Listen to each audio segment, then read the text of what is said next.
Sharing your stories and playing your songs on Graham's JFDI Show. Oof, good evening.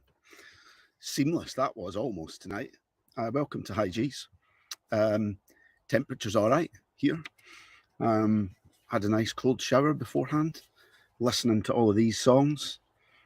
And got the energy levels up, actually, some of these songs. I can't wait to introduce you to this evening's guest. And guess what? Might be another first. In terms of RAF colleagues, friends, because although, oh my lord, we almost lost the camera. In terms of friends that we've had on and spoken to, I think this evening's guest might be the first person that, although we served during the same time, I don't think we spent the same time at any unit or on detachment, but correct me if I'm wrong. I think although we had both heard a fair amount about each other because of our mutual friends, I think the first time that we actually met was at a Buchan reunion about maybe about 6 or 7 years ago. I've got some great tunes. I've got an even better person sitting in the green room waiting to bring in to speak to you tonight. I'm really excited because we had a chance to catch up in Wigan again last month, and some of the things that he told me, I really hope that we get to tonight and we touch on them. Some cracking stories. A great guy. Please give a big JFDI podcast welcome to Skip Hogan. I can see how he's coming in. Nice. Hey. Where are you? Hello.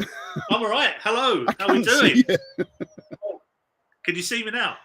Oh, that's the first time that's happened. Hold on. Oh, there he is. There I am. Oh, crikey. Hello. I thought we had a problem. Now I can't hear you. It must be, mate. How are you? I'm good. Yeah. Can you hear me okay? Yeah, I can. I can Cool. hear you Okay. just about spot on. Good. That picture as you came in, nobody can see it now. You can assume the position again. I'll try this. Just have a time. There we go. There we go. Is it lit? No. I use it for comfort. I use it for pointing at things and getting points across. So I just have it in my mouth every now and again, think about things when I try and look smart, and then go, oh, right, okay, you could be right there. Or no. That's all I do. I don't smoke at all. Which one do you do more of? A lot of no. Because people don't listen to my no. points of view anyway. Yeah, there's a lot of no. There's never any like, oh yeah, okay. It's all no. Do people not listen to your point of view?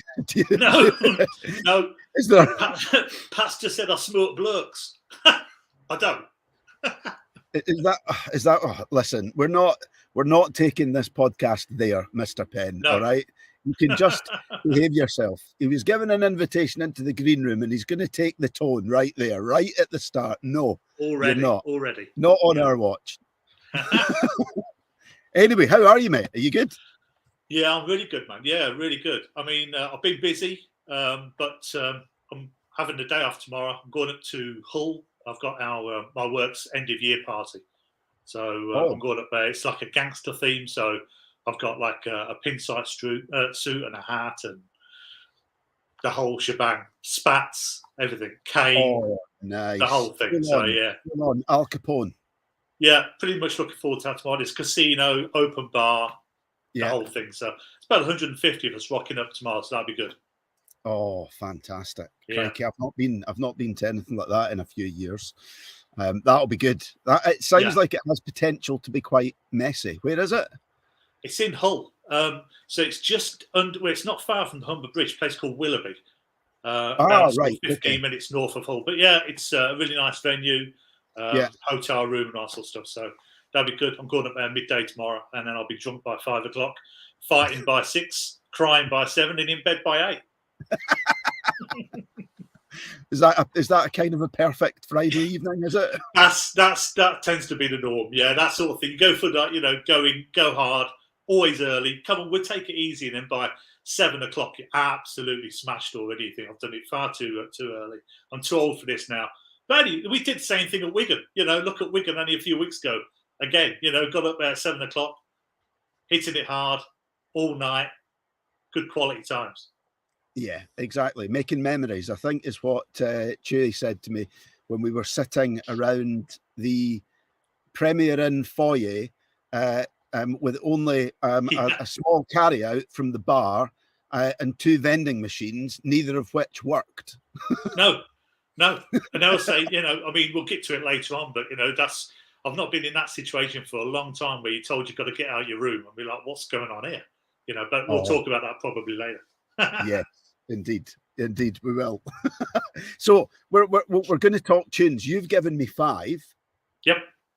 And I did pre-podcast ritual. I do it all the time. I listen to the songs when I'm getting ready, and it just the order of which they flowed in as well. It was I enjoyed it.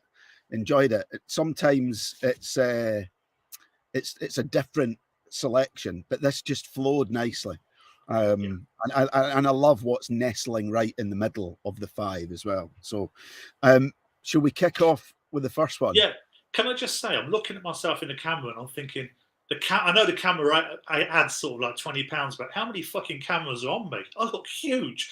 I'm just like. Anyway, yeah, let's crack on. Mate, I'm sorry. You know what they say, I think we've done over 50 of these now, and I just I just try not. I try to look at you. yeah. I'm going to sort of like put my hand over me. That's it. There. Honestly, and do you know what? Especially at the moment as well, because I don't know. I don't know what's happened, but this has happened to me before. I've had like an allergic reaction, and it looks as if I've done like rounds with Tyson, and it's like, and I've been popping the antihistamine, and then I've been getting tired. But it's like at the moment, so yeah, I'm just like, I'll focus on you, mate. You look beautiful. If that helps, you look wonderful. Me, man. Nice. And the camera never lies. That's what they say. No. So this one is for sure. So we're told. Stretch has said that you need to turn your hearing aid up. Yeah, he's probably not wrong. Yes, there we go. Hey, right, Stretch. okay. Yeah. Tunes. Yeah. I've got this album. I think I bought it. I must have been 17. Uh-huh. And because of this song as well. Beastie Boys, Fight for Your Right to Party. Yeah. Yeah. So I mean, the tunes I picked, I mean, they're not my sort of like the ones that I'd say they're my favourite tunes of all time, but they have meanings for me. Like this particular one takes me back to being at Nita's Head back in '86. I was there from '86 to '88, and even though I was living at Coltishall, most of the time I'd spend in Horning at some mate's house. Now, I don't know if you're going to know these guys. So there was Stan Moore, Matt Hall, Tim Griffin, and they lived in Horning. And so I lived pretty much all my time round there as much as I could, because it was a great house. The Norfolk Broads was at the bottom of the garden. Yeah. And every Friday or Saturday night, if we weren't working, we had parties all through the year. And this one was always on. We always put this one on, and the house just erupted. And it was mental, I mean, we were 18 years old, and we had a house, we had parties going on, people coming in, booze galore, and this turned up to the max. So it was like when I was thinking about, well, what tunes remind me of when I first joined, and Beastie Boys was always there. In fact, it is in my tunes playlist. So yeah, it's just one of them. It always takes back to when I was 18 years old, living it large in Hornet. Great times, really good. And that was, did you say 86 to 88? Yeah. I mean, we were having parties. I mean, if you're working sort of coming on Saturday night, having a massive party until 4 or 5 in the morning, and then you might be on shift by 9 o'clock. So 3 hours later or 2 hours later, you're on ICA or totes or whatever, on a Sunday, or movements, or whatever it will be, and you had no sleep at all. You're still drunk from the night before. You could walk from Horning to Nita's Head. It took like 10 minutes, so you'd walk there to work. But 86 to 88, that was Nita's Head. Great times. I loved it. Oh wow! So Yeah. where they was that? Was that a house that was it part of a like a married quarter, or was it just a No, house that one of the guys no, had bought and you no. rented? They just lived out. They asked, when you could apply to live out, and you'd have to go Yeah, fill yeah. out all the papers. So they just applied to live out with them. They had this lovely house. I mean, I'm not joking. So that outside there was a big lawn, and then it just literally stopped, and the Norfolk Broads is at the bottom of the garden. So during the summer, people were just diving into the Broads, and boats are going by, and it was fantastic. Really, really good times. Really good times. Yeah, it was just, and I was always there. I never lived out, but I lived around there all the time. Always rocking up at the house. Were there any near misses with canal boats? Yeah. So funny enough, I'm going to Anita's Head reunion in April next year, and I'm booked into the Swan Hotel, which is in Horning, just up the road from where these guys lived. And there was a guy there who we used to call him the Fat Controller, because he used to call the river police and come and report all the time for having not only the parties that were disrupting the whole neighbourhood, because it's quite a boutique area, but the parties in the garden, the waterways, people having to go around us. I mean, how nobody ever got hurt is just unbelievable. But yeah, I mean, it was just, and I'm not joking, it was a 4-bedroom house, and there would easily be 60, 70 people from Neater's Head every Friday, Saturday night, just absolutely banging away. Really good time. Eddie Budd was another one. He was there. Mark Williams. Oh, God, there was just so many. Jim Horn. There was loads. Oh, of yeah. Karen Bowers. She used to rock up there quite often. Yeah, good times. There's a name of somebody who I don't know might watch this. That's somebody I feel I'd quite like to speak to on here. What do you think? Would she make a good? She'd be quality, yeah. Because she made it all the way through to one officer, station one officer. I think she only came out of the Air Force only last year or the year before. So she had a long, illustrious career. She's done some business. I hope she's not listening to this. I don't mean it in a bad way. She probably has, but yeah, she's got history. She'll be a cracker to get on. Yeah, try and get her. She'd be fantastic. Wasn't she? Correct me if I'm wrong. Wasn't she the first ever female station warrant officer at Bilmer? Quite possibly. I don't know. I'm almost certain. I'm almost certain I saw that. It's the kind of thing that I think you're right. Yeah, I'm I think you're right. Yeah. I think you're right. Yeah, so she'll be a cracker if you get hold of her. I mean, her husband Kev, I was at Staxton Wold with him. A really nice guy. Yeah, brilliant. Freddie, yeah, she's fantastic. Yeah, do you know it's one. Sorry, this is about you tonight, but it is actually. You're right. It's a great point, because it gives me 20 seconds to ask anybody that's watching. Similarly, I need everybody's help, because as much as I'm, trying to line up people and get people on, it's brilliant to hear, just like this, you saying, oh yeah, you need to, you should speak to so-and-so and speak to so-and-so, because at the end of the day, that's what this is all about. You and I, we didn't work together, but we kind of came together and became mates as friends of friends. So, and that's kind of what this is all about. It's about that. It's about community. It's about bringing people together, bringing people back together that have not seen each other. So the more that people kind of inquire as to who they'd like to see, then we can try and make it happen. I did say that I'm in the early discussions of trying to arrange a very special guest for next year's reunion in Edinburgh. And that's all I should say on that. And we'll get back to your music. All righty, okie dokie. That's intriguing. Right. So, go on. We've covered Beastie Boys and Neater's Head times. Was that your first tour? Yes, yeah. So after Swindon and doing the basic at trade training at Drayton, straight to Neater's Head. Neater's Head was a place where I learned never to volunteer, because I volunteered to do Green and Common for Christmas and New Year. My first Christmas in the RAF, and it was awful. It was terrible. I mean, Christmas and New Year, Green and Common. I think it was like 8 weeks. We had 2 months. I was there for. It was a while. And it was awful. On New Year's Eve, you had the women cutting down the fences and coming down, and they'll spit it. And no matter when you see the thing on the news, and they're all old women, or medium old, and they seem quite nice. They really weren't. They were vicious. They used to chuck rocks at us. They used to spit at us, throw sanitary ware at us, all sorts. Really not nice at all. Not nice. Yeah. So that was So from that, I learned never to volunteer for anything ever. Just don't do it. Yeah. Well, that's one of the questions ticked off. If indeed that was biggest lesson learned in the forces. It sounds like we've already got it. That's one of them. Yeah, that's one of them. There's been a few, but that was my first one experience of. Oh, yeah, that sounds great. No, it's awful. Never volunteer. So, can we roll the clock back before the Air Force, and tell me a little bit about, I guess your childhood, where you grew up, and what was it that drew you to joining up in the first place? Wow, this is a saga. No, so I actually wanted to go into the police force initially. I was always keen to be a plod. Then through later education, I wasn't really astute at school. My parents didn't really push me. I mean, they let me do whatever I wanted.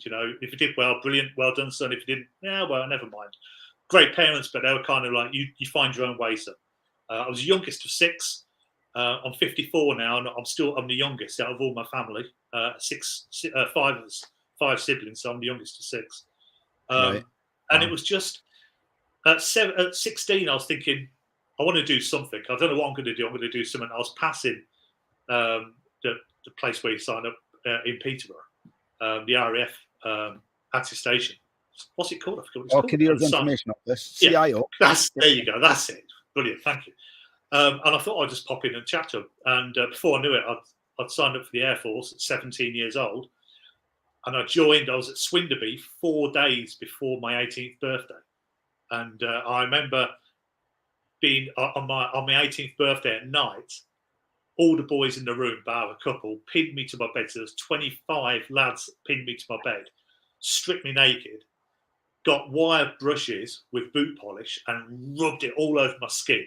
No shit. And took turns of punching my arm as well. And then left me there. And I was like, shit, go and have a shower. And I was bleeding. I was actually bleeding, And then next morning you're on parade at 7 a.m. And my shirt was oozing blood and all this sort of stuff. And the corporal drill instructor was saying, Hogan, what the fuck? Excuse me, what is wrong with you? And I said, well, I got attacked last night in my sleep for my 18th birthday, and they were like, "No, it weren't us." I was like, "Well, fuck, it was. It was all of you, apart from maybe 2 of them who didn't want to join in." But yeah, good sort of morale boosting stuff to start your RAF career when you just turned 18. Yeah, fantastic. Yeah. See, looking back on that, just like you said, right? We would call that back then like morale building, character building. Yeah. But today's generation would call that bullying and taking advantage, and probably a few other choice woke phrases. Yeah, probably would. I mean, it's all, as you say, it builds your character. It gives you a bit of, it kind of sets you up to think, well, if this is what I'm signing for, it can get a lot worse than that. And to be honest with you, it didn't. That was probably that was a bit of a wake-up call, thinking, shit, I've just turned 18 and I just had the shit kicked out of me in my own pit, So, yeah, that was a bit different. But to be honest with you, the 6 weeks in Swinderby, I loved it. Looking back, when you leave, you think, that's fantastic. I absolutely loved it. It was good stuff. I wouldn't trade any of it for anything. Not at all. Not at all. It's a very interesting thing that you touched on there, because it happened to me, and it'll have happened to a few people, but maybe not a lot.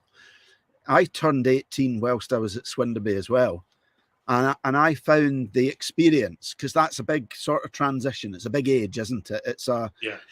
And for me, I actually it was an interesting one for me. How did you kind of, I mean, apart from like the boot polish on your balls and on your and bleeding through your shirt, how was that? Did you have your first drink at Swinderby then? I mean, no. official aged drink. I mean, yeah, I guess so, but I mean, I was drinking. I was quite a bit of a rogue at sort of 16 years old, going nightclubbing when I shouldn't have been, and drinking with my mates down the pub and stuff. I mean, our local pub, the landlord would serve us. He knew we were well underage, but they didn't care back then. 1985, it was a different world. It's a long time ago now. So yeah, different times. Were you drinking in the NAFI underage? Yeah. I mean, I was 7. I've been there for 4 days, and the first night there, we go to the NAFI, and I'll have a pint. Got served. Nobody stopped you. Had cash to burn. They did me, mate. They did me, but again, well, yeah, but look at me. Yeah, I mean, you two, you're a lot younger than me. I've always looked older for my age. I mean, it's one of them things, but it's beginning now to pay off in my 50s, where it's like you look up, but at 18, mate, when people are like, you look 12, you fuck off. I got ID'd until the last time I was ID'd was in Waitrose, and I was in my 30s.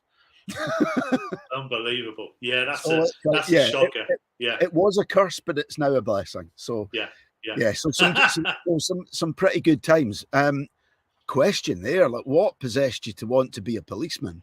I mean, just curious, Well, my uncle used to be a policeman on motorbikes, and I'm into bikes again now. So when I was at Neater's Head, I used to ride a motorbike, and I'm starting to ride again now. A lot of people probably don't. Yeah, so my son's just started. My youngest son, he's riding a motorbike now, so I'm getting back into it with him. And I thought, that looks great. You get a uniform, you get a motorbike, and all this sort of stuff. And you had to have certain grades as well. And my grades were shocking at school. And I just thought, I need to do something. So, just walking past the CIO, went in. Yeah, you'll do some. We'll have you. Do you want to work on radars? Yeah, that would be great. What's it called? Well, they call them Scopies. It's an airspace systems operator. That sounds fantastic. I'll do that. Okay, just so you know, it was before I knew it, blink of an eye, I was like, oh, I'm in the Air Force. Yeah. Yeah. Is there anything looking back now? Is there one thing that you wish you'd known before joining up? Oh, apart from not volunteering, is there something that you wish you'd known before that you joined up that might have made life? No, I mean, I knew that. See, the forces. I've got mates who've been in different forces, and I know how hard it can be. The Marines and things like that. I know, Carl Lacey did the Marines, and they're tough cookies. I've got a mate who used to be in the Navy, but the training in the RAF, I don't think it was particularly that difficult. And as I say, I loved it. The 6 weeks square bashing and military field training for 3 nights, I absolutely loved it. I don't think there was anything that really sort of shocked me in that way.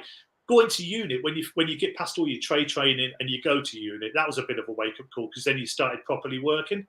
You had responsibilities. You were ICA. You're helping control aircraft around the skies, and that was a bit of a wake up call. That was like, oh shit, it's really happening now. But again, it's all different now, a lot different. Yeah, well, it's one of the things that I've written down there. How different? What do you think? What do you think the biggest differences are between like working in the 90s and now? Wow. Well, I mean, look at the training. My next door neighbour, he's just joined the Air Force, and I saw him a little while ago. And they don't do bed packs like we used to have to do. They have duvets. They have carpets on the floor instead of having to buff the floor like we used to do.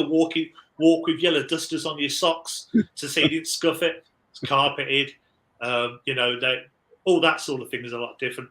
And then there's the units themselves. I mean, to think that RAF Neater's is now a museum. So one of the places I used to work is now a museum. And you look at the latest place, and it's like working in an office. The guys, there's some people that are still in the Air Force now, still doing controlling. And you look at, you Google it, think what the control room's like, and it's all flat screens and bright office environment, and keyboards. When we worked there, it was all dark and cathode ray tubes, and really kind of Cold War, gave you a feel that you're really involved in something. And now it just looks like you go into the office to look at a computer screen for a few hours, and then off you go. So I could be wrong, but that's what it looks like. Yeah, we've got our. We were watching something on the telly the other night where they were walking. It was with Nicky Campbell. It was on, and he was in the museum now, and it kind of made me realise I've not booked accommodation for this Neater's Head reunion. I don't know. It's that way at the moment where I should just get it sorted, shouldn't I? And man, I've got a double room. If you want to go top and tails with me at the back, at the Swan Inn in Horning, you're more than welcome. You don't have to go top and tails. We can spoon. there's an offer I can't refuse. There you go. Yeah, I mean, if you want a man, I'm there. Let's speak in the green room, but for now, let's move on to the Water Boys and the Whole of the Moon. Yeah, so she's next door, so she probably. I shout a lot. I am actually, funny enough, Stretch saying you need an hearing aid. I think I do, because I'm actually slightly going deaf a little bit. But when I went to Staxton Wold, see, when we know about the people that I know, like Stu and Pat and Paul Lacey and Stretch and Dids and yourself, I used to be a bit sort of leery. But when I went to Staxton Wold, I kind of grounded myself a little bit after I come back from the Falklands. I met Rachel. She started to write to me. That's my partner. She started to write to me while I was down in the Falklands, and her favourite tune was, or is, the Water Boys, and it's the Whole of the Moon, or one of them, I should say, and one of mine as well. We had a connection with some of the tunes we like Pink Floyd and and the Water Boys and people like that. They were our kind of group. So that song, whenever I hear it, we always have a little chat about it and always say, "Well, yeah, this is our tune." She kind of. It sounds a bit corny and stuff, but I lived life a lot then on the edge a little bit more when I was 18 to sort of 21. And at 21, when I met Rachel, I got a bit more grounded. I've been grounded a lot since then, to be honest with you. And the words in the lyrics ring true. I saw the crescent and she sees the whole of the moon. And it's really like that. She opened my eyes out to be a bit more calm and a bit more collected and a bit more mature than what I was before. Because I was a bit leery. There was a guy who was a really good friend of mine. Unfortunately, we had a falling out. It's a long story, so I won't go into it. But Simon Wixie, really good friend of mine. He was batshit crazy, absolutely off his Looney Tunes. This guy, but I got influenced by him. I was, we were doing some crazy shit. We're talking about riding motorbikes. We had a 125 Yamaha TZR 125, no licenses, and we used to razz it around Coltishall at full power. And I was on the back of him. And I remember one time we're going over this bridge called the Adam and Eve Bridge at Coltishall. He turned the lights off and he said, "Watch this," and he just jumped off. And I'm still on the back of the bike, and we're doing like 60 miles an hour. So I jumped off with him, and we fell in the ditch.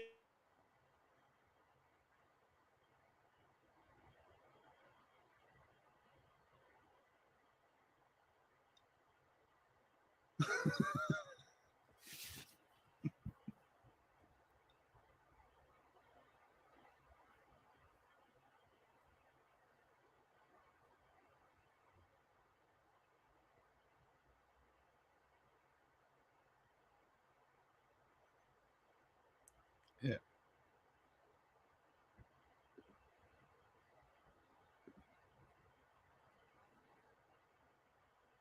Oh, mate, I can't. Are you there? I can't hear you now. Can you hear me now? Yeah, that's it. I think something's just happened to my laptop, so I've gone through to. I've taken his headset off. Sorry about that. That was me.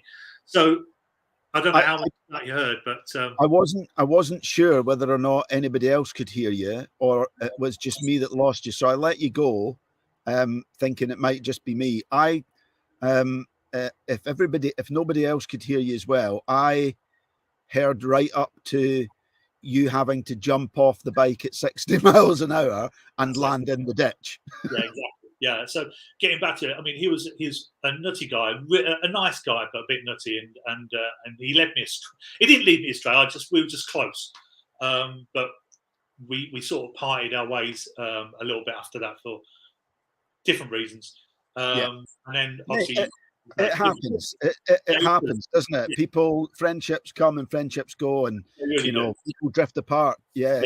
It's life, and we shouldn't. It's happened. It's happened to me quite a bit, to be honest, and quite recently. And the way that I look at it, because some people can get quite bitter about it. Depending on how the splits are and stuff like that. If it's acrimonious and stuff, but for me, you look back on it like that with fond memories of the things that happened, and the things about each other that rubbed off for like positive reasons that kind of helped contribute to who we are. Remember the good times, and that's how we leave it, and wish them well. I agree. Yeah. So that's how that plays in. There you. That's it. Yeah. Absolutely brilliant. I've got just before we move on. Oh no, it was just Stretch saying the sound going must have been your porn finishing to download. It's downloading. Oh, it has. Yeah, it's down. Oh, I thought we weren't going to get any of this tonight. I don't know. Oh dear. So let me ask you this then: if there's one thing that you could change or erase, let's say erase. Now the answer might be if there was one thing that you could erase or had to erase about your RAF career, what would it be? Oh shoot! If I could erase anything, what Yeah. would it be? I mean, that's a tough one because I have no regrets on any of it. I mean, you know, you think when I have waking moments after a heavy session and I'm like, I don't know if you get them chest pain. You're like, and you wake up and think, shit, you know, them sort of things. So there's been numerous of those, but I can't pluck one out of the air because I think everything happens for reasons. You know, if it's going to happen, it's going to happen. And Yeah. I mean, you know, I'm still alive, incredibly. You know, with the things that's happened to me with the people that I've known. So no, I don't think there's anything I would really apart from probably volunteering for Green and Common. But again, you know, it's I talk to people about it. I know a few people who are down there with me, and you know, when we talk about it, they're like, "Can you remember that?" And I was like, "Yeah, I mean." And in actual fact, that was the first time. Oh God, yeah, I just remember. Green and Common was the first time out of numerous that I got charged because my train got cancelled because something happened over Christmas.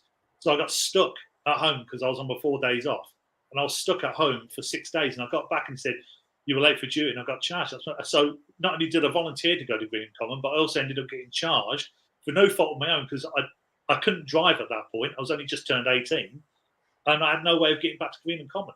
So that was, if I could erase that, probably that, because that was probably the catalyst of how my career went in the RAF. It didn't really, it sort of plateaued at that point. It didn't get a lot better.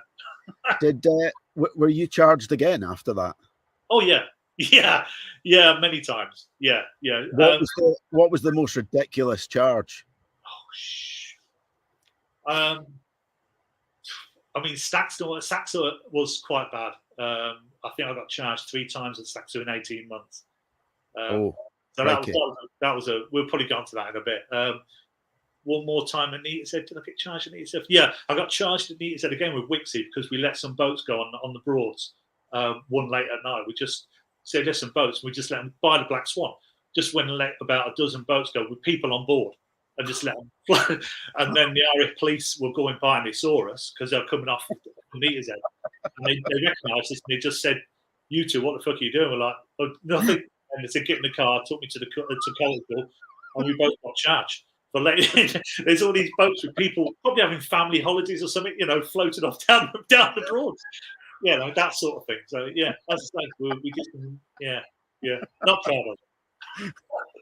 That does for me fall into the category of rogue. I love that. I love that definition. It turns out that we're more alike than we could ever imagine. Yeah, possibly. Yeah, that could be again influenced by certain people, I think. Yeah, interesting, isn't it? Though how certain people you meet at certain points in your life, kind of, you know.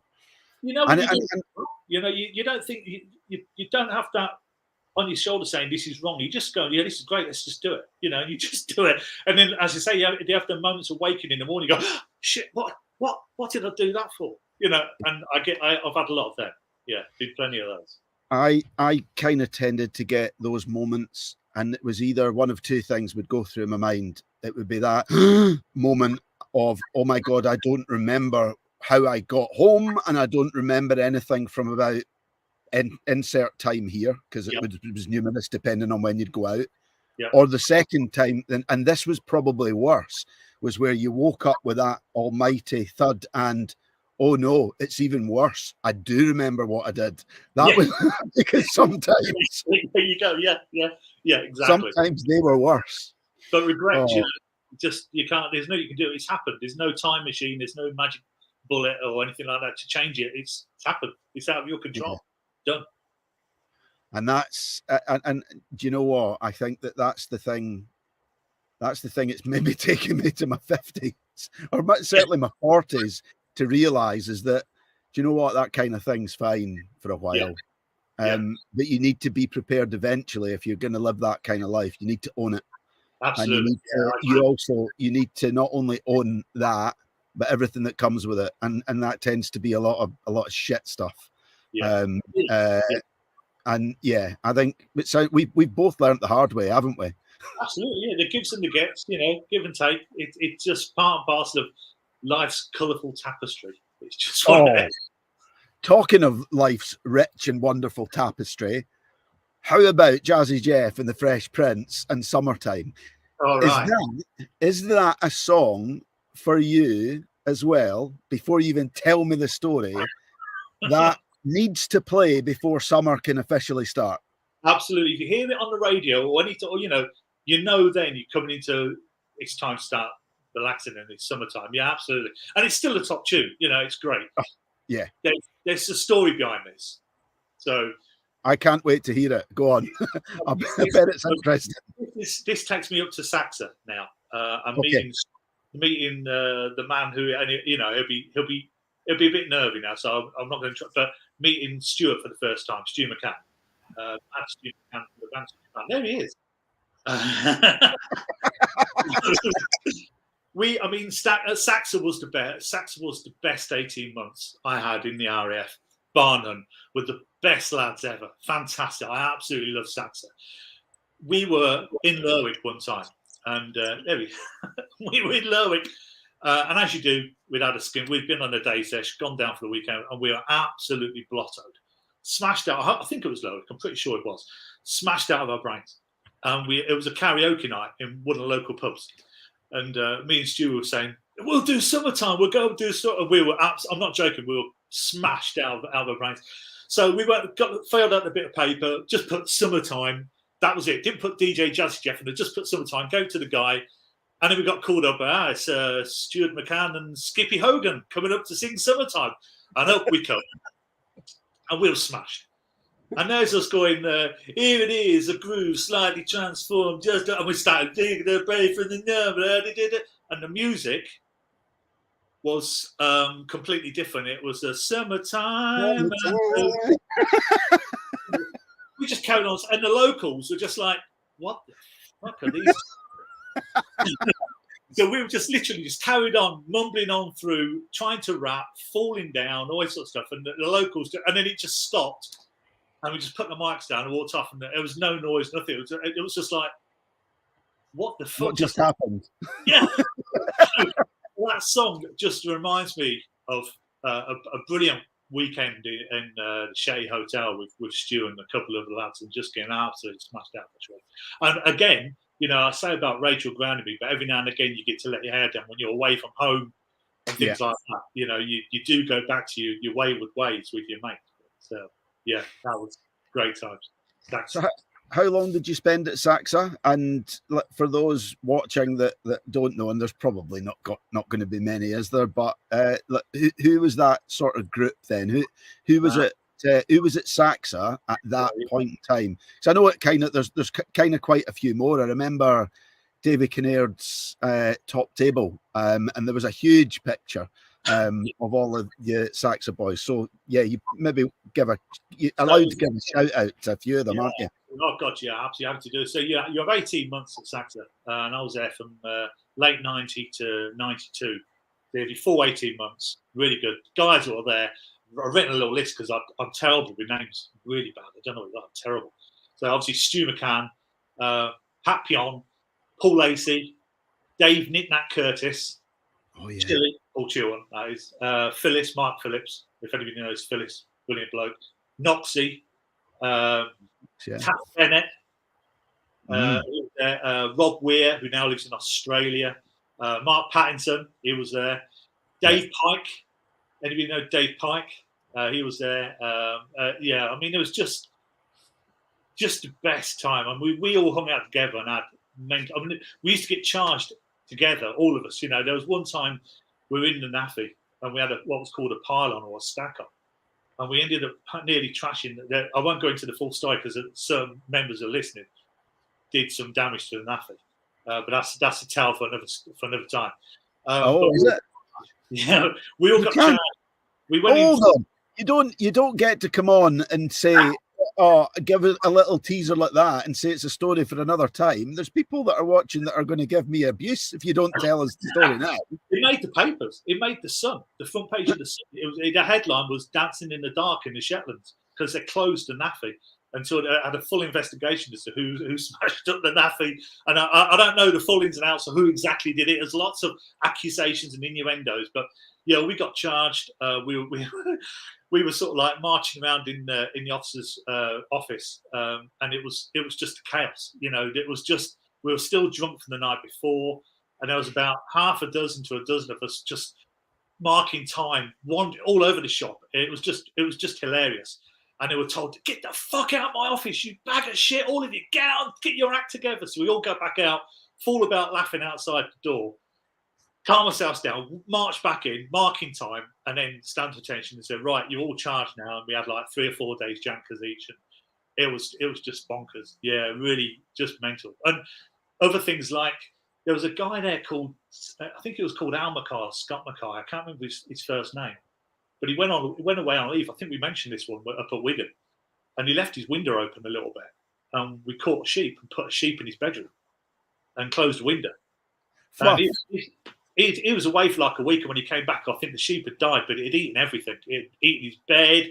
You know, he come out. What the fuck? We're like, oh yeah, we forgot about that. Shit, you know, and then. Growing cress, Mark Pattinson mentioned this, but rolling cress underneath the door because there's a hole under the door about so far, and growing cress in Knox's room. And by the time he come back, when he come back, he could only just open the door. And there's a carpet of cress. It was just like it was just mental, but it was the best time. It was just brilliant. Getting woken up at 4 a.m. to go and play football because nobody can sleep because it's daylight. And go down the beach and kicking around the football at 4 a.m. and stuff like that. Just the best blokes. Best lads ever. Fantastic. Really good time. And you've kept in touch with a fair number of them, right? As well. Yeah, absolutely. I mean, that was the first time I met Stuart when he came into Saxa. I think he's been on before. Phyllis took him under his wing because he was like lost, like, what we're doing here. And he had a ball. You know, it was just the best time. Really good. Yeah, top blokes. So. Before we because I don't know whether you tell me whether there was more tours to come after that, but just on that about that special bond, and a lot of people that I speak to that spent time at Buchan, very similar. Yeah. I think perhaps the extremities, the fact that you were so isolated, kind of created a bond. But interestingly, that. Maybe 90% of the people that were there together are still in touch today, and still very best of friends. Why do you think that is? On from a tour that was for some like 18 months, short. Do you think it was because of the intensity, because how close people grew, or? Yeah, I think it is. It's like when you're down the Falklands on a mountainside for 4 months. You know, you bond with everybody there. You've got to make the best of it. And Saxa was one of those sort of places where you're in and out of each other's rooms all the time. You know, watching movies or going down to the NAFI together, or weekends down at Lerwick, getting the overland bus and then travelling down together, or flying home. You know, getting on the little Twin Otter plane and flying home to Edinburgh and then getting on the train together. And and then when you leave there after 18 months, because you all know you're only there for 18. Going to your next unit, and the chances are you're going to bump into each other again. And I did. Stu that's there, Paul Lacey, Nick Knack, all of them rocked up at West Drayton when I was posted down to ADMC. So it's that bonding that you just stick together through thick and thin, and you kind of, even if you lose track of each other, Facebook and things like that when you come along has been really useful in connecting with people because people like as I say, the ones that have gone down Australia and people moved out to Spain and things like that. You lose track of them a little bit, but as soon as you see them on Facebook, you connect straight away and you're chatting, and it's just like old times. Calling each other names again and organising meetup. Or it's just the same old. I don't think anybody outside the forces will ever get that kind of feeling. They'll never really understand it. It's a different kind of feel. Yeah, it's hard to explain as well, isn't it? I think the closest that I've come to it is actually possibly in and around the age as well, because for many of us, you know, joining 17, 18-ish, those sort of early years, and especially, you know, some of the hijinks and some of the stories that people have to tell, it was those kind of formative years. It was those years of like going from like being a boy or a girl to like being like men and women. And for some of us, that sort of transition took a little bit longer. Yeah, I think that's exactly that is exactly it. Yeah, and it's like, you know, with Wigan a few weeks ago, didn't we? And there's some people there I've never met, never spoke to, never been on, you know, detached or at the same units to them, and just struck it off. You know, like you know, Karen or Jenny, I'd never met them.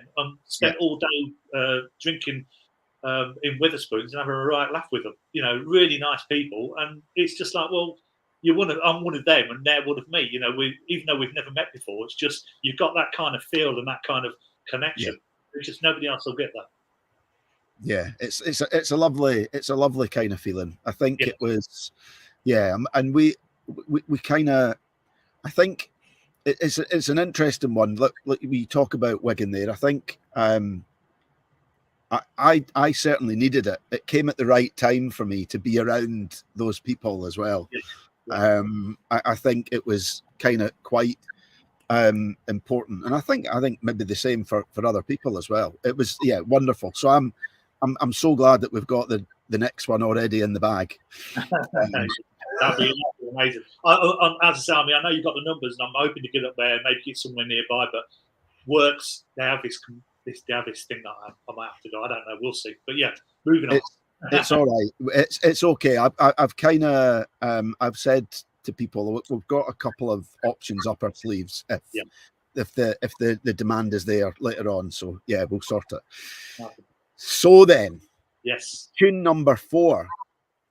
Going to get myself connected by Stereo MCs. Yeah.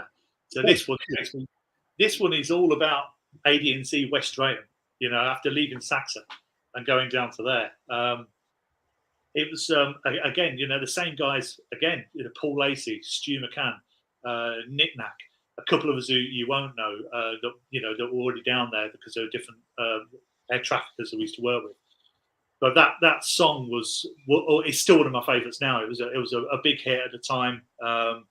So when was that? 1992 to 98. I was at Drayton for, and whenever I hear it, I just think of these of the boys. We used to go out quite a lot, even when we were working. I mean, Stu will know about this. You'd be on a night shift on a Saturday night, and you'd bring your clothes with you, and you'd say to someone, well, when I finish my shift at 8 o'clock, I'm going to go down into West Drayton for a few hours and have a few beers. Is that okay? And they're like, yeah, okay, if you want.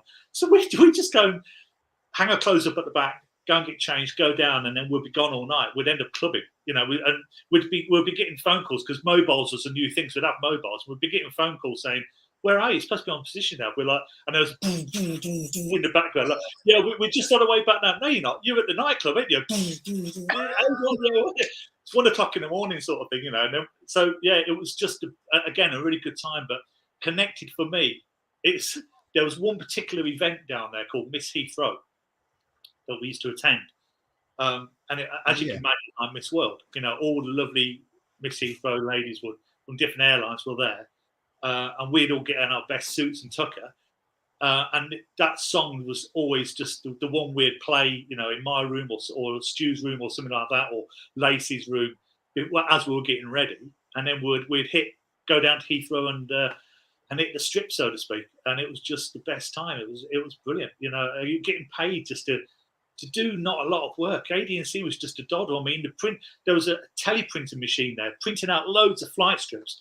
And I used to just put it in my bag in the morning, all of it, and then just like it was quite night when the boys were, oh yeah, it was hardly anything came through, and it was all in my bag, and I was just like bin it all, you know, that sort of thing, you know, and nobody ever questioned it. It was just, you know, it was just a different sort of to think what you were doing, that kind of role, they're quite responsibilities, and we were just sort of going out all the time, even when we were working. We just, let's just go into town and get drunk. Even then, So, crazy. So those lazy nights of the the 90s, where anything that wanted to come into absolutely, yeah. I mean, it was UK airspace could do what it wanted. Yeah, I mean, I was there for 6 years. I mean, who stays at a unit for 6 years? 6 years in one unit, it's just unheard of. And that's when I left. When I came out in '98 after being there, thinking I'm never going to leave here. I'm going to die if I don't do something. They just won't post me anywhere. It's just like I'm stuck at ADNC, which wasn't a bad thing, but I was still an SAC. I never made it to corporal. I was thinking, and I used to get bollocked by the one officer. And again, Stu's probably laughing at this, or he'll be listening, saying, I used to get taken in the office and saying, and he'd say, why are you hanging around with Stu McCann and Nick Nack for? They're bringing you down. You could be a corporal by now. I won't do his accent, but it was an Indian guy. And I was like, yeah, but they're my mates. He goes, well, you're wasting it. You're never going to make anything. And I said, well, if I don't, I don't. I'm getting good grades. I was getting 6s and 7s and 8s and stuff, but they just wouldn't promote me. So yeah, it just never really happened. And I wasn't really fussed. I never really got upset about it. I had a young family now at that point. I had 2 kids, and I just thought, it's time to move on. So there was nothing sort of acrimonious. There wasn't a big, it was just felt like the right time. No, it just felt like, it was 98, July 98. I'd just done my 12th year. So I did 12. And then I did some courses, resettlement courses. I did some with Microsoft. So I did some really tough courses. My Microsoft Certified Specialist Engineer and Microsoft Certified Professional. And they were really tough, and I passed both exams, never used them. Never did anything with them. I was like, well, that was a waste of money. Well, it cost the RAF like £15,000 or whatever it was. Never used them. Went into debt collecting, So, You went into what? Debt collecting? Yeah, door knocking. Yeah, debt collecting. Yeah, I did that. How did that pan out then? So that was a weird one, because I worked at Abbey National when I left the RAF in a call centre. And then I worked there until I got made redundant in 2003, but I was a call centre manager. And then in 2003, I got made redundant for the first time. That's an experience, because, redundant, what's this? And then went to work for what was called the Associates. You may have heard of these. They're like lenders. And I was working for them. And that was when I was door knocking on some unsavoury people collecting debts. And then the Associates got purchased by Citigroup, the biggest bank in the world at the time. And then I was made a branch manager in Peterborough, working for Citigroup. But I still like door knocking, so I'd still go out collecting on people's debts, knocking and getting money out of them. Yeah. Are there any standout moments from doors that opened? Incidents that me all the time. People, one guy in Huntingdon. There's quite a rough area in Huntingdon. In actual fact, quite a lot of it's rough, but. He had 2 really big Alsatian dogs, and he was like, I'm going to set them on you. I was like, mate, I know you're angry at me, but this is a debt that you've taken on, and I'm just here to collect it. I can help you, but we've got to talk about it. So, I'd try and help them with budgeting, and try and get them some refinancing, which meant taking out more loans, which meant more money for me, that sort of thing. So, yeah, I used to get threatened a lot. I had a guy chase me down the garden path with a knife before. All sorts. Yeah, seriously. Yeah. Really, really quite sort of. And he probably would have stuck me as well if he had the chance, because he weren't happy that how dare I knock on his door. And I said, well, I've tried calling you. I've sent you letters. Back in the day, it was letters. I had no alternative. I had to come knock on your door, mate. That's why I'm here now. So, it was, different times. Yeah. Jeez. So, how long did you stay in door knocking or debt collecting after you'd been chased down the path with a knife? So that was in 2000. I left Citigroup in 2008, just as the financial crash happened. So it all went a bit pear-shaped then. And that's when I left there. So I got made redundant again. So that was my second time in the banking industry that I got made redundant.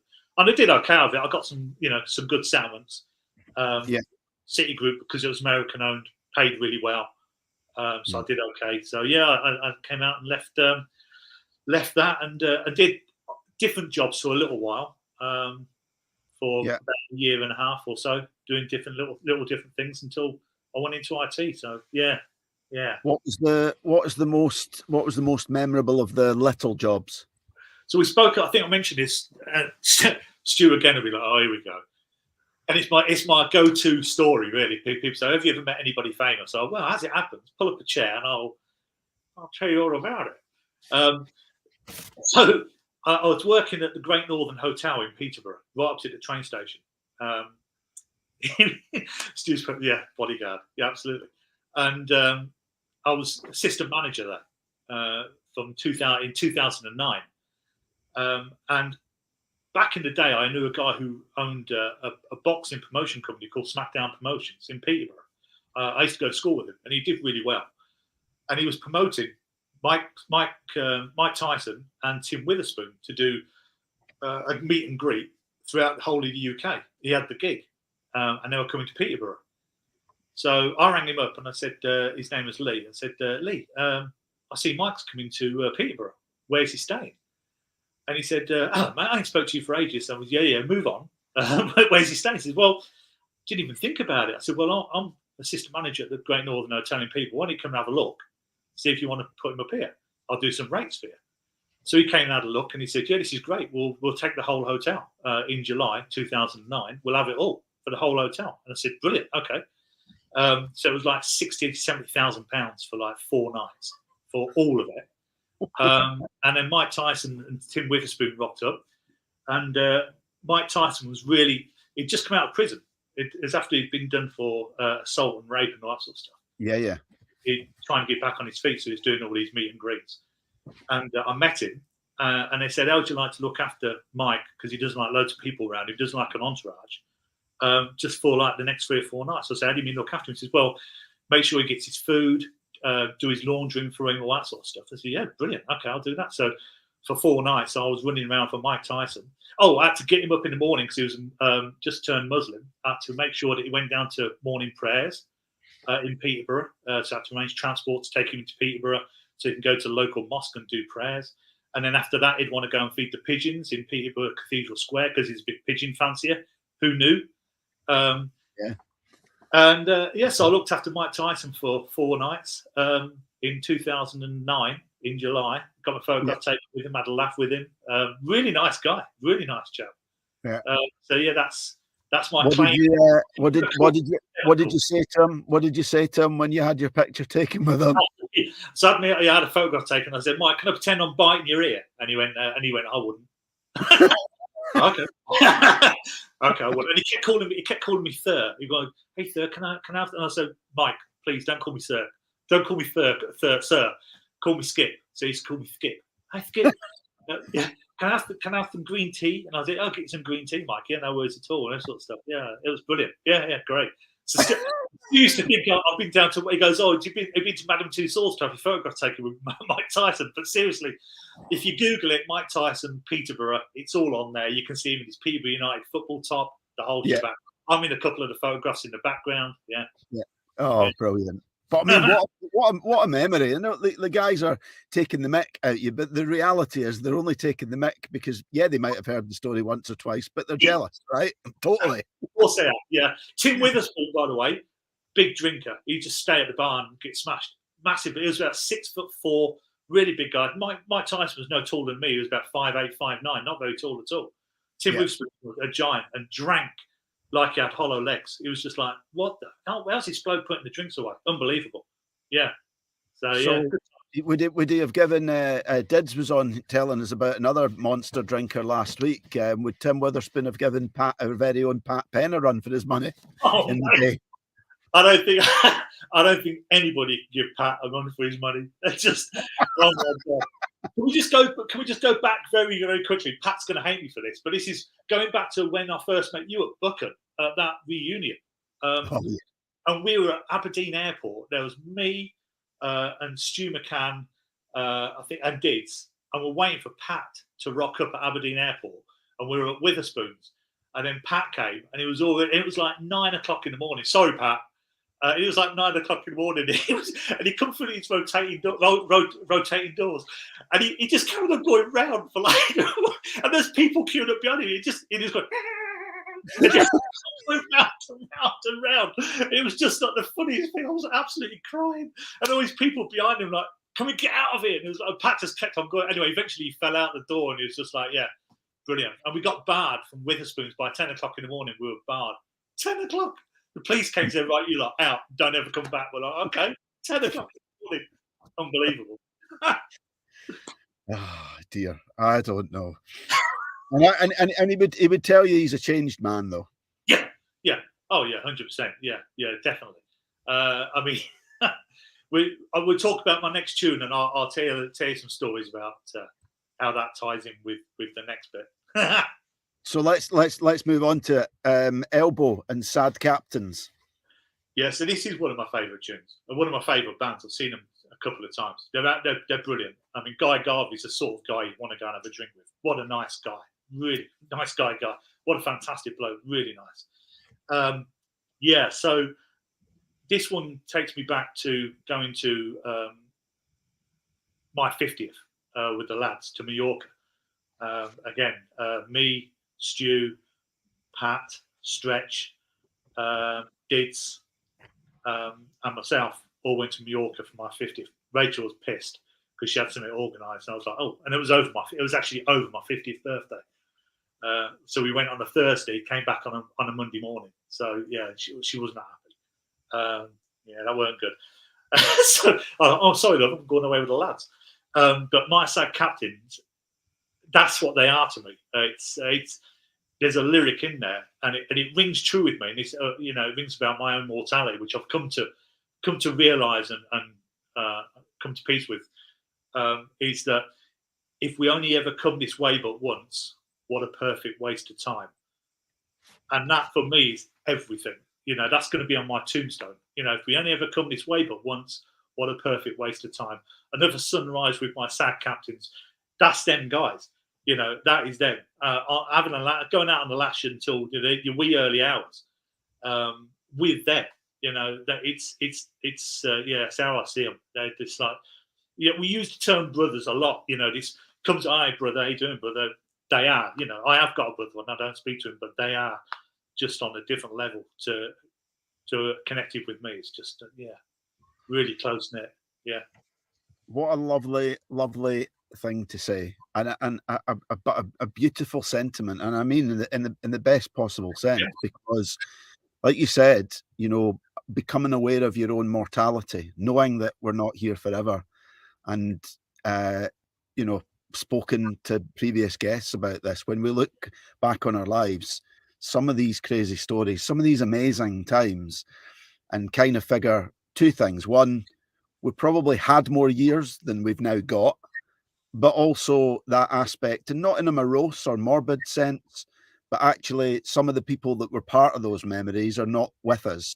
Yeah. And that, I think, is why continuing to do this kind of thing, continuing to catch up and to continue to tell these stories will always keep those that are no longer with us and their memory and their spirit alive within all of us. Yeah, absolutely. And you're right. I'm 54, I'm 55 next year. I'm pretty much certain that I've got less years ahead of me than I have behind. I'm quite lucky, touch whatever wood, that I'm quite fit. I'll put a bit of timber on, to be honest with you, but I'm cutting down drinking during the week now. I used to drink every single night. Bottle of wine, some Jack Daniels. There's no big issues for me, but I don't drink during the week at all now. I do when I go out. Yeah, I do drink, but I do things now. I go out walking. I did the 3 Peaks last summer. I've got other things that I've got planned in the near future that I'm going to be doing for myself, just to keep myself active and try and prolong the inevitable as long as possible. But as I said to you when we were in Wickham, life has a tendency to throw you a curveball every now and again, and you have to just be ready to try and catch it as best you can. We should try and sort a challenge for those willing to take it up. Because how did you find the 3 Peaks? Out of interest, I did it in September. Man, I did. So I did the Yorkshire 3 Peaks, and it was the toughest gig I'd ever done. Yeah. The first one, I thought, this is a doddle. I got up there, no problem at all. And it was you know, it was a walk in the park almost. It was quite relaxing. It was nice. I got there. This is brilliant. Bring on number 2. Number 2 was fair near killed me. There's some photographs of me on Facebook, and it's like, that was tough. Now I'm feeling it now, you know. And then the third one broke me as a man. I had nothing left in the can. Empty. I had a big water bladder on my back, and I'd filled that up 3 times, and it was empty. I'd eaten all the energy bars. I'd eaten 2 bunches of bananas. I had nothing left, and I was like, you get split up from people because you all do it at different speeds. And I had people behind me that I was doing it with, but they were about a half an hour behind me, and there were people ahead of me, and I was literally on my own, and it was blowing a gale. It was the middle of summer, and it was lovely when we set off, but it was literally blowing a gale, and the fog was coming in. I was on my own, and I was facing these stairs called the stairways to hell, and I couldn't move. My legs were solid. I was like, I'm gonna have to try and make a call. And I thought, no, I'm not having a helicopter come and rescue me or anything else. So I started shouting at myself, literally saying, fuck's sake, Skip, move your fucking legs. Took nobody around me. I'm lifting my legs up one at a time just to try and climb these stairs. And you can't go around them because the peats you just sink into it. That's why they put them there. But they're about 1.5 foot tall and about 2 meters long. And they go forever. There's over 1,000 of them. They just go on and on and on. And that fair near killed me. So, but I did it. I did all 3. I did it in under 12 hours, which is what it's all about. It's 26 miles in under 12 hours with 10 ascended and descended. And I managed to do it. So, yeah, it was good fun. Brilliant. But it's like you say, I continue to do these things because it's a great analogy for life, I think, is, you know, it gets tough.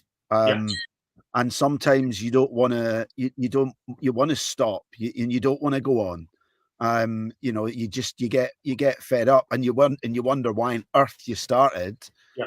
But you remember that, you know, there's always reward on the other side of the challenge. There's always growth. There's always learning and understanding, and that's all you need to do. You don't need to smash everything at once. You just need to take one small step in front of the other, and you get there. Yeah. You know, there's people on there that didn't make it. There's a couple of big lads who I work with on the help desk. And they didn't make it. They did the first one up, and they said, we can't do this anymore. They were done for. So 15 of us, I think 12 of us finished it. 13 of us might have finished, I think it was. Yeah.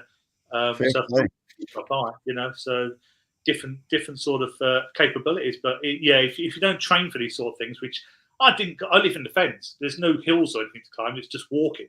So I did some walking, but you can't really prepare yourself for somebody ascending and descending that you do for them sort of things. And it is, when you're coming down some of them, you know, if you slip, you're going to die because it's like rock face. You know, it's not it's a little hill you just roll down. No, you're going to die, you know. Yeah, you got to be at our sprightly edges as well. You've got to just take it a little bit easier. Yeah, absolutely. So before I move on to, I've got some quick fire questions for you. But before that, thinking about putting one foot in front of another, there's been a question asked in, so I'm going to have to ask about fancy dress at Butlins. I don't know whether that's anything to do with anybody not being able to put one foot in front of the other. Yeah, I mean, we did Butlins weekend, big weekender back in a 90s one last summer. Again, it was me, Stu, Pat, Dids, Paul Lacey, Stretch, same guys again. You know, and it's you got to dress up in some sort of like 80s or 90s. So I dressed up as the Hulk Hogan. I had this big bodysuit on and big yellow moustache and the hair and all this sort of stuff. And then Stu was Wolverine. Paul Lacey was what was he? Baywatch. Stretch was Firestarter. Twisted Firestarter. Everybody wanted a photograph taken with Stretch. It was brilliant. Really, really good. They were like, get your focus. So that was a good weekend. It was a belter. Yeah, really good. Yeah. Did everybody behave? Yeah, pretty much. Yeah, I think so. Yeah, I mean, the music was 90s music. So it was, you know, there was some big stars there. Peter Andre was there. 5 were there, of which there was only 3 of them. That was a bit strange. But they were still calling themselves 5. There was only 3. And there was loads of like discos and stuff, big DJs that Stu and Pat and Dids will know the names of, but that kind of escaped me. But it was great. Yeah, great weekend. I enjoyed it. It was just dancing and drinking. That's all it was, from Friday to Sunday, till Monday, actually. Yeah. Am I right in saying that Pat wanted to treat everybody to a meal at Butlins? Does this ring a bell? And yeah, so he ordered it on his phone.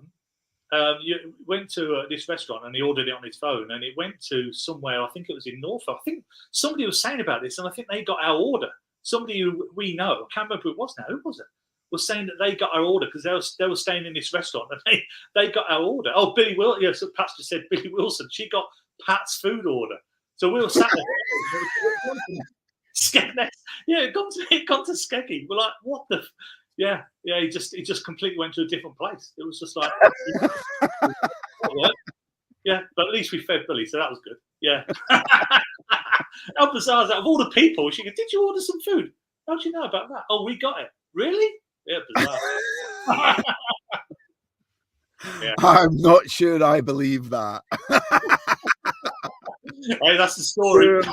I tell you what, it makes for a good story, certainly. Yeah, just the most bizarre thing. Yeah, unbelievable. Yes. As a good friend of mine once said, never let the truth get in the way of a good story. Exactly right. Yeah, it's true. I don't know, Pat. From our point of view, it's true. Oh dear. Yes. So lots of stories there. Lots of amazing memories. And I've got a couple, if I may. Yeah. So this one I've not asked you this, right? We've heard about your time in the forces. We've heard about life since the forces. What would you say? Because we've heard a couple of little snippets, but if you could say one thing that the forces taught you, the biggest lesson, other than never volunteer, what's the one thing that you've taken away from the forces that's kind of really stood you in good stead since leaving? I think that I can put that in one word, and that's respect. For me, and it's a thing that people are losing track of now. There's, we just had November Remembrance Day just last weekend, and it's for me that there's a little bit of a lack of respect going around in the world we live in at the moment, and it's a shame because I've got respect for pretty much everybody I ever bump into because I don't know their story or their battles, what they're going through, and neither do they know about me. So for me, yeah, it was about respect. The RF did teach me that for sure. Yeah, one word, just respect. Yeah. I think bang, nail on the head. Sadly missing in these days, isn't it? Yeah. You bumped into a former JFDI podcast guest just recently, and another ex-colleague, did you not? Did I? Who was that? Well, I saw a picture of you with. Oh, yes, sorry. Yeah, that's bizarre. Sorry, yeah. So I went out for in Peterborough, the Peterborough College. They do these meals every so often, and it was an RAF dining out night kind of a thing. And they teach the students how to cook. The local RAF camps, Cottesmore, Wittering. The chefs there come and they teach the kids how to cook, and we have a 3-course meal. And it was when I walked in, I thought, I know who that is there. And it was squadron leader Becky Kinroy, and she was the MC for the evening. So she was telling stories about her time in the RF, and I was sat there just chuckling to myself, thinking, God, I know so much. I can remember her being at Drayton, and Neater's Head, and all these places where she was talking about. So yeah, I was there. I remember you. And then I got up to get some drink, and she just come over and grabbed me. She goes, "Of all the people to," she let her guard down because she's talking quite eloquently when she's doing this. And then she comes in, "Of all the fucking people to bump into, and I bump into." Yeah, it's like, all right. Yeah, bizarre, but yeah, lovely to see her. Really nice. She's so nice and again so grounded and so. Yeah. And her daughter was there. I think she was saying she's going in the RAF police. Yeah. So really nice. Yeah, lovely. It was just nice to catch up with her for a few minutes and just remember, do you remember this? And again, talk about Drayton and Anita's head and all sort of stuff. And, you know, the passing the port round and the reason behind it, why it doesn't touch the table and passing it to the left. And loads of people saying, why does it go to the left? And I said, well, port is left, you know, starboard and all that sort of stuff. And it stays in the air because Air Force, you know, and in Navy, it goes on the table and doesn't leave until you pour it because it's on in all sorts of stuff. And they're like, really? And she was like, they're all fucking Neanderthals, aren't they? They ain't got a clue, Skip. And I was like, no, they don't know. You know, so yeah, good to catch up with her. Yeah, really nice. Shocker. Yeah. Have you watched her podcast? I haven't. No, I didn't know there was one for her. Yeah, there you go. And interesting what you said about her talking very eloquently. She was watching earlier. I don't know if she's still watching now. Right. But we had a great laugh on here, and yes, some stories, and an absolute perler of a story that Becky told about a member of the royal family that almost had me wetting my pants. Right. To be honest, wow, absolutely hilarious. And very, and very Becky. Anyway, moving on. Do you have another couple of minutes? And we can do some quick fire ones. Yeah. Right. Okay. There's some of these. I was looking through it. These are pretty much all because I'm interested in what sort of answer I get from you. We'll see. They're supposed to be quick fire, but here we go. So, is there any particular word that you don't like, or you don't like hearing? I don't like the C word. Oh, okay. Yeah, I don't like it. All right. Yeah, it's a bit too crass. It's too easily used in sentences. Can it be used in out of interest here? That word in your mind, can it be used in a good term? Yeah, if you're talking about politicians, yeah, that's absolutely. Jeremy. I don't say it a lot at all. I hardly ever use that word unless I'm drunk and I let my guard down. I might say, but I don't. It's not a word I particularly like, and I'm not proud of myself using it. I think it's a bit crass and a bit crude. A bit crass. Yes, yeah. I agree. It's not one I tend to use too often, although I think I used it yesterday. Watching politics. Yeah. Yeah. Okay, here's one. See if you can remember. What was your last Google search? The last Google search I did was it was looking for a village called Great Tew, TEW, which is down in Cotswolds, because I watched this thing called the motorbike show was on last night. A guy called Henry Cole, who's a really nice guy, but he's on the spectrum, and he was riding through Great Tew, and I thought that looks lovely, so I looked it up and wanted to find out what it looked like. It's beautiful, chocolate box village, really nice. That was the last thing I looked up. Yeah, lovely. Which of your friends, or maybe not your friends, who do you text most? Who do you message most?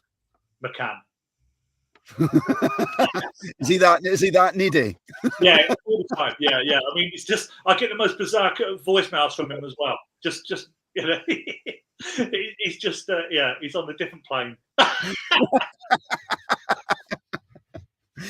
Oh, right. Okay. What pastime or hobby could you not live without? We might have found out then, I guess. Yeah, it would have been. Well, it would be. Fast. So I don't get myself upset. It would have been walking my dog, which I don't do anymore because she passed away back in July. But that would have been the hobby that I loved the most. Was taking her, no matter what weather it was. She want to walk. So I missed that, and I want to do it again, but it's not going to happen. So that was my favourite hobby, was taking her for a walk. Oh, bless you. Why is it not going to happen again? I can't. In my eyes, Rachel's keeps on showing me. Oh, look at this dog! Look, it needs a home. Like, I don't care. It'll find its forever home. I can't replace her. Their heartbreak when they die. She was just irreplaceable, and I'm nowhere near ready. I don't think I ever will be. So it's bizarre. I can't believe it affected me so badly losing her. It was just like wrenching for me, really, really bad. And I still, even now, I went out with some mates last weekend, and we're talking about it because he's just got a golden retriever, and they're saying, "Get one." I said, "I just can't, mate. I just couldn't do it. I feel like I'm cheating on her, and it's just yeah." So yeah, I mean, that's my favourite thing, but I don't do it anymore, and that was taking the dog for a walk. Yeah. I personally, don't think there's anything weird about it as well. I know Mr. Penn in the green room felt exactly the same. when he lost his dog. I've not been in that position myself, but I mean, to most people I know who have dogs, they're like a member of the family. They're not like a member of the animal kingdom. Well, they are, but they're as close to them as any member of their family. And it's like losing a loved one. So yeah, man, get it. Yeah, you can go out. You could go out for like 2 minutes, and you'll come back in. It's like, where have you been? What? Where have you? I've literally just put some rubbish outside. You've been gone. It's that sort of thing. Just like going scatty. I've literally just been there. Yeah. That sort of thing. Yeah. Oh, I love it. Okay, changing with a very random question here, but again, favorite body part. Oh wow, that is very weird. That is my hands. I like my hands. I've got fairly big hands. That's an acceptable answer. Moving on. Favorite breakfast. Fried a full English breakfast every day of the week if I could, and I really shouldn't because it's not healthy. But oh my god, when you're going out to a hotel or whatever and you have it in the morning, you're looking forward to it. As I say, I'm going away tomorrow night for overnight. I've even got it in my calendar, reminded to get up 7 o'clock, breakfast, fry up. I mean, that's how sad I am. Terrible. That's the thing about favourites, though. You don't have to have your favourites. It's what makes them special when you have them just every now and again, right? Yeah. Okay, I had to ask you this because if you had to change your first name, what would you be called? Oh, that's a corker of a question. Wow, that's left of field days. What would I be called? Michael. For no other reason that you can short it to Mike or Mikey. Mikey's quite a good name. I think it's quite cool. It's the sort of bloke who'd go down the pub and out to buy you a drink, Mikey. Mikey, get us a drink, will you? That kind of thing. Yeah. Fair enough. I like that. When do you usually wake up? Every morning, 6 o'clock a.m. straight away. I don't even need my alarm. 6 o'clock. Every day. Every day, even at weekends. I can't. Yeah. I don't sleep in. I kind of really shallow sleep during the night anyway. On clock watch. I guess lots of people probably do for no reason. I'm not disturbed or not worried about anything. I just don't really soundly sleep. I don't sleep at all when I'm away from home, and nor does Rachel. She reckons, but that's because the bloke she's with probably keeps her awake all night. But yeah. No, I very rarely sleep when I'm away. Hogan. Yeah, 6 o'clock every morning, even at weekends. Brilliant. Okay, in one word, describe your style.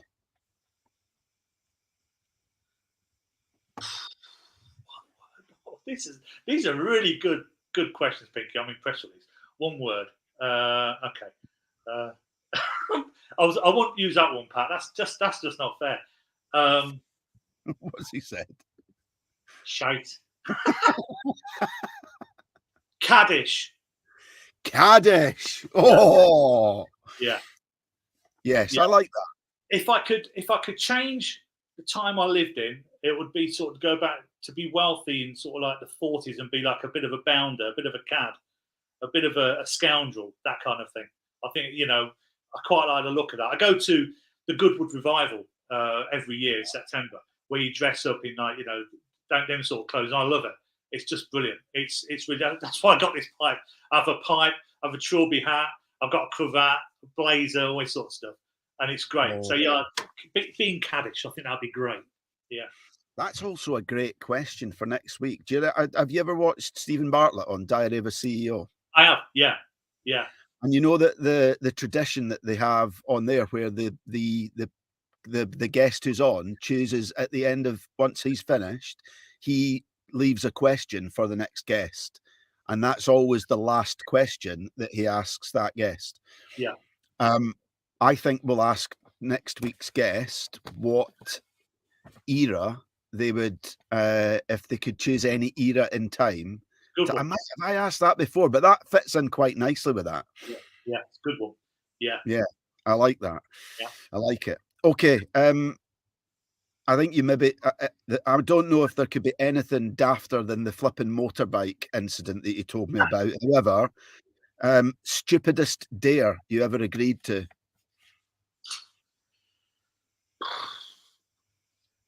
Oh dear. Oh God. I mean, there's been a few that have been quite sort of skittish. I mean, that wasn't even a dare. That was just literally jumping off the back of the bike for no reason, just jumping off it. Yeah. I've jumped off bridges before when I've been drunk with mates back in the day. I mean, I've had I used to be I'm not a very good fighter, and I used to sort of like before I was in the round. So yeah, I'd say probably some fights I used to have back in the day. I used to get sort of some of my old schoolmates were a bit kind of rough, and we'd go out and they'd say, "There's one there. Go and ask him for a fight." And literally, 16 years old, just for no reason. And again, I'm not proud of it at all. That's how I lost two of these teeth in a fight when I was 16 years old. Just for no reason, So that sort of thing's a bit stupid. I think I don't condone it in any shape or form, and I'm not proud of it. And if I could find the people that I used to fight with, I'd apologise to them all, because it wasn't right and it wasn't a clever thing to do, and I lost teeth because of it. So yeah. Well, it's left its mark, hasn't it? Yeah, that's that thing called karma, isn't it? Yeah. Oh, I know that, and the next one I had down here. What story do you tell most often? I think everybody knows that now. Twice on a Sunday. Yeah. And finally, I've asked this a few times, but I think it fits quite well tonight as well, because I'm really fond of some of your Facebook updates and stuff like that. You have your finger fairly on the pulse. You probably watch and are more clued up to with what's happening in the world and the news than me. I don't tend to watch too much of it these days because it's all shite. Yeah, it's not. And I kind of, I take that sort of, but you're kind of not even so much your view, but the way in which you interpret it, but the way in with a light-hearted kind of gesture and amusement and within the serious aspect of stuff that's going on. It for me, it kind of keeps spirits high and stuff like that. So I'm a fan of that sort of banter, especially the way that depending on when you come on, it's like I'm just going to take that pin out that hand grenade, chuck it in there, and then below go morning. That's what, that's it exactly. It's just nice. Wake up to the day. This is what's going on. This is how bad it is. We're all still there. I mean, at the end of the day, Pinky, and it's a cliche, but nobody gets out alive. It's going to end for us all eventually, either through natural causes or an asteroid coming towards us or whatever it's going to be. It will be. So you've got to take the rough with the smooth. It's just that certain people in the world are making it a lot harder for people who have already got it hard enough, and they could do with a little bit of a leg up, I think. There's a saying that if you're lucky enough to make it to the top, it's your duty to send the lift back down for somebody else. And I think that's a fair thing to say. I think a lot of people don't do that, and it's a shame. It is a shame. Mate, wise words. It's kind of why we're here tonight. Because every one person that watches, every one person that gets a little bit of a buzz or hears a story tonight, in my mind, coming on just and having a chat and kind of giving that to our ever growing quirky little beautiful community, I think is sending the lift back down. That's definitely every time. So with that in mind, one last question before I thank everyone for tuning in and thank you for coming on. If you were to write a book, I ask this slightly differently sometimes, because I think, look at that man, a man with a pipe in his mouth like that. There's a book in that man. I know. All right. There's a book in there somewhere. And if you ever do, I know a great publisher that can help you bring it to the market. Anyway, all right. If you were to write a book, what would it be about? And what would it be called? Well, I am actually, people won't even know this, but I am actually writing a book, and I've got a working title, and it's This Is Where It All Goes Down. That's the working title at the moment, and it's set in America. It's set all around one desert bar desert pub. Yeah. It's, the main person or the main protagonist in it is a lone biker who rocks up. This is why I've probably gone into biking again. Who rocks up, and it's all the characters that are in the bar already, and they're all kind of a bit shady. It's not modern times again. It's around the sort of just after the war kind of time, about 46, 47. And he goes into a bar, and it's all the shady characters that are in there, and it's something that's going to go down in that bar, and he just happens upon it. And the working title is "This is where it all goes down." Oh, well, get me down for a copy of that. I want. Yeah, I'll be having a first edition copy of that. Yeah. Yeah. So listen, amazing end. But now I have to put you on the spot, because I was going to open tonight, and you know, the sense of JFDI. We call this the JFDI podcast.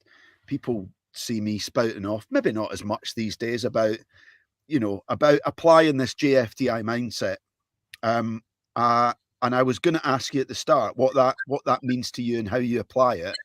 But I can ask you that question more directly, because I'm committing to writing the sequel to The Disappearing Scotsman, which I've not even started yet, by the way.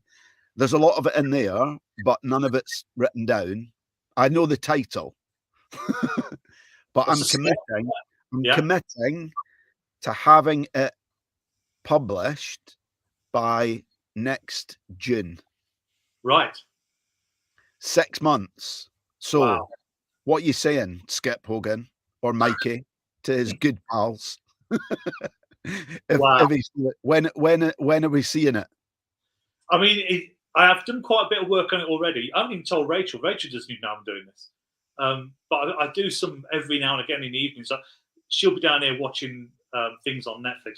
She's into Korean soap operas at the moment, Korean South Korean dramas. Just come on TV.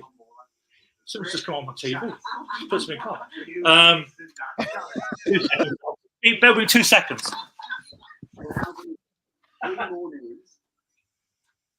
Do you want to come on and do a dance, Pat?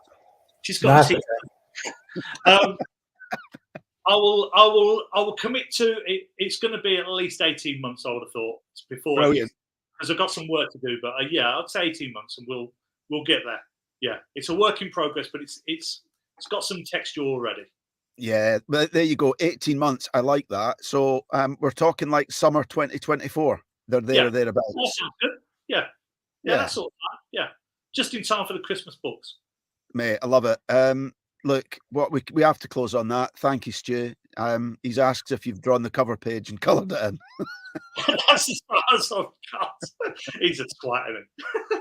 Oh, wonderful. Skip Hogan, this has been your JFDI podcast. I've thoroughly enjoyed catching up with you. Some great stories, some absolute laughs there. For everybody watching, thank you for tuning in. Same time next week with somebody who's not an ex-RAF colleague. In fact, I only met him on the very first Wim Hof instructor workshop that I did last month, but he is a fascinating character. He's written screenplays, he's written books, and if I just say, like, one of the conversations that I had with him, he was talking about just coming off the phone to the American president. Wow. And I'm and I was kind of a bit gobsmacked, but it should be, and he's doing a lot of work for the rights of children across the world. So it's going to be absolutely fascinating to chat to a man called Matthew McVarish. I'll post out the details, but that will be 8 o'clock next Thursday night. So please tune in, give the man some love. But before then, you can also give me some love. The JFDI radio show is back at 7 o'clock on Regal Radio tomorrow night. And then we're live on Voodoo Radio online at 10 o'clock on Sunday morning. And that, for anybody that's not seen it, that's just an hour. But in essence, what we're doing on Voodoo Radio is we're playing all of the tunes with the stories preceding them from my guests from all of the JFDI podcasts since the start. So Mr. Penn has been on there already. Skip, you'll be a wee bit down the line. The only thing about it is I have to cut and edit all of the all of the comments to make it fit in the radio, but it's working great. Add some decent feedback, so that's on Voodoo. But anyway, wow, we're an hour and 35 minutes. So stay in the green room, and we'll catch up with these reprobates. And to everyone else who's tuned in, thank you all very much indeed. And we'll see you next week. See you later. Any final words, Skip? No, just thanks for having me. Wonderful. You're welcome.